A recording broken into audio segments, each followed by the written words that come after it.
جسم کے اندر جو ہے وہ نکل جانے سے۔ ان میں سب سے اہم ترین چیز جو ہے نا وہ جو باہر آنے کی ہے وہ قے ہے۔ کھائے یا ایسے ہی اٹھے، آپ کے اپنے اختیار سے نہیں، خود بخود جسے کہتے ہیں نا ویسے قے ہو گئی تو روزے پہ اثر نہیں پڑتا۔ لیکن آپ نے اپنے ہاتھ سے یا انگلی ڈال کر قے لانے کی کوشش کی اور عمدن قے کی تو اس قے سے روزہ ٹوٹ جاتا ہے، یاد رکھو۔ لیکن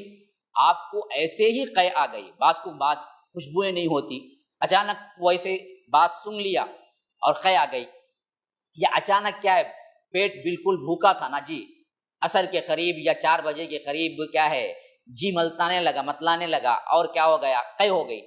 اثر نہیں پڑتا کچھ بھی، قے سے پریشان ہونے کی ضرورت نہیں، وہ تمہارے اختیار میں نہیں تھا، اس حیثیت سے روزہ نہیں ٹوٹتا۔ لیکن جو لوگ کیا کرتے ہیں عمدن، بعض لوگ کیا کرتے ہیں روزے کی حالت میں بھی انگلی ڈال کے جیب صاف کرنا، یہ زبان صاف کرنے کے لیے کیا کرتے ہیں اخ کرتے کرتے یہاں تک کہ قے نکل آتی، اتنا زیادہ آپ کو روزے کی حالت میں کرنے کی صفائی ضرورت نہیں ہے۔ اس طرح کر کے اگر وہ قے آ جائے اور مٹھی بھر آ جائے تو تقریباً روزہ ٹوٹ جاتا ہے، اس کو بقیہ دن اس کو خاموش رہنا چاہیے، بغیر کھائے پیے رہنا چاہیے، پھر اس کی ایک قضا بھی دینا چاہیے۔ اور اسی طرح ایک عام طور پر مجھے سوال بھی آیا تھا گزشتہ یا پیوستہ، پچنا یعنی حجامہ کرنے کے اعتبار سے، کیا حجامہ کر سکتے ہیں روزے کی حالت میں؟ تو یاد رکھیے حجامہ کرنے میں بڑا اختلاف ہے علماء کا، بعض یہ کہتے ہیں کہ اس سے روزہ نہیں ٹوٹتا، بعض کہتے ہیں کہ روزہ ٹوٹتا ہے، لیکن اصح ترین رائے اور مصنف کی بھی جس کتاب کو میں پڑھا رہا ہوں صالح المنجد حفظہ اللہ کی بھی یہی رائے ہے کہ پچنا نہ لگائے،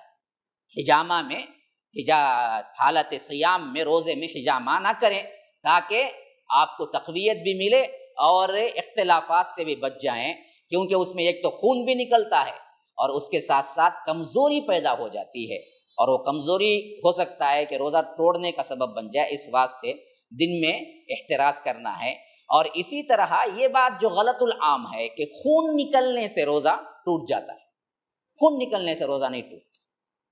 یہ اور بات ہے کہ حجامہ بھی خون نکلتا ہے لیکن وہ نکالتے ہیں، مثلا کٹ گیا،